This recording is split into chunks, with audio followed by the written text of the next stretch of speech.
Okay, we're going to give you a little idea of what these beacons sound like, and we're just coming into the shack right now. Still dark outside, so I can't show you the antennas. But this is the 3.456 beacon, and over here is the IF control box.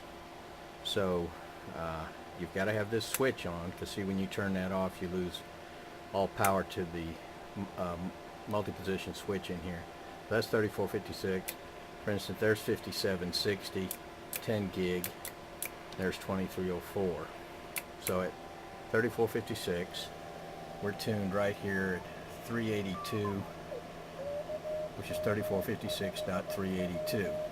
We're registering about S6 on the beacon.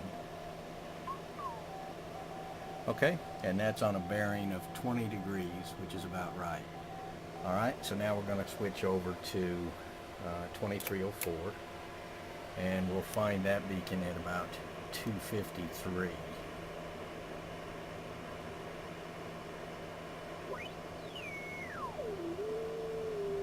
And there it is, registering about an S, well, the peak was about an S4, it's fallen off to about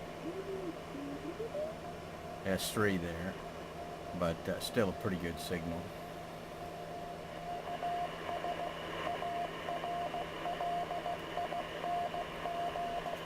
Now we can vary the antenna a little bit and notice the directionality. We'll come back to a bearing of 0 degrees. And you'll hear it drop off. So it's just about gone with the antenna pointed due north, 20 degrees off of where it needs to be. And we'll go back to the 20 degree bearing.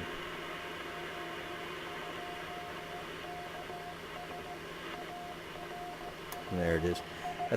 That needle's a little hard to see, but there you can see it a little bit better. Okay. And the 5 gig beacon, just for grins, is not modulating, but we can hear it, but we'll have to set the antenna back to a bearing of 0 because it's in Denton, some 50 miles due north, and the dish array is pretty tight. Okay, it's up around the 5673 400. There it is right there, and there's the beacon. And there's that one break in its modulation, and that's all, and then it'll just come back. There it is, come back on. Now watch how sharp this dish is. Oh, it is modulating a little bit. Okay, and we'll turn the dish, and we'll lose it in just 15 degrees or so. It's going away. Gone. Well, not quite gone. Pretty strong this morning. Running, when we're right on it, due north, it's running about 20 over S9. A pretty strong signal there for 5 gig. Okay, so we'll go back to the 3.456 beacon. And we'll need turn the antenna to 20 degrees, pointed right at it. There it comes in signal strength. Okay. And it's running about S7. All right, we'll show you a little more a little later. Well, I thought I'd give you a little more tour of the station. This is what we call the tower power box, and controls the 13.8 master power up to the tower. I also have some final amplifiers up there that I choose to just turn the power on when I want to on 3 gig and 5 gig.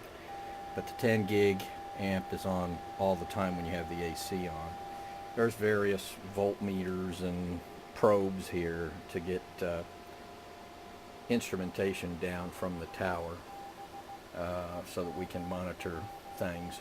This is the 2.304 transverter back here, 2304 transverter.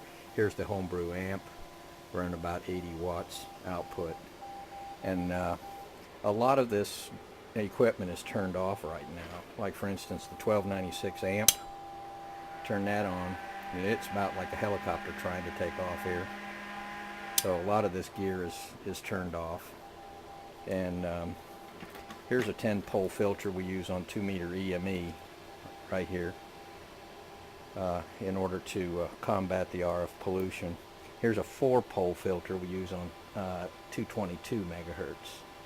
And of course here's the big power for 6 meters down here on the floor.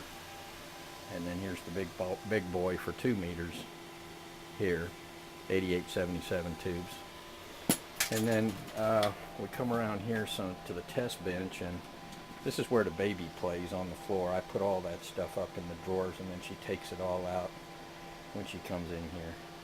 Anyway, here's a scalar scalar spectrum analyzer on top by Roden Schwartz, an oscilloscope, a frequency counter, and a signal generator that'll go up to 8 gig. Now we've got a precision power meter over here. Here's the 10 megahertz reference right down in here, you can see. And then this is the workbench with some power supplies and network analyzer over here, and sweeper on top of that. And then this is where we do a lot of just the basic simple soldering and things like that would take place here. And this is where we build the printed circuit boards under here. And so you can get a picture for the whole shack when you come back here like this. And the XYL's computer is right here in the couch where she sits. Okay, and you can back up.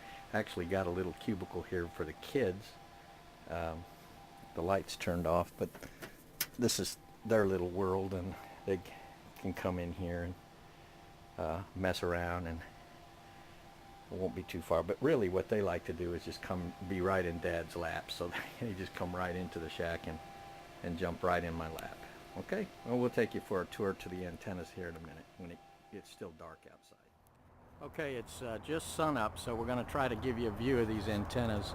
This is the 6 meter stack over here, and then over here is the 2 meters and up stack. So the boxes on the left hand side of center are all the microwave transverters, amps, and power supplies. You see the dish hanging below the H-frame, and the 2 loop Yagis are a little bit short, but they're above and below the boxes on the left side. And the 3.4 gig Yagi is hung underneath, is on the bottom of just below the dish, and the 2.3 loop Yagi's above the Hammond enclosure, above the dish. Okay, and then you've got the 4x18 2 meter Yagis, long Yagis, and on the right side of center mast you have a 1.2 and 902 loop Yagis. And then on the center mast itself is another 2 meter Yagi short, a long 222 Yagi, and at the very top of the center mast is a 432 long Yagi. Okay, so there is what we call the mess of a monster tower, and this is the 6 meter stack.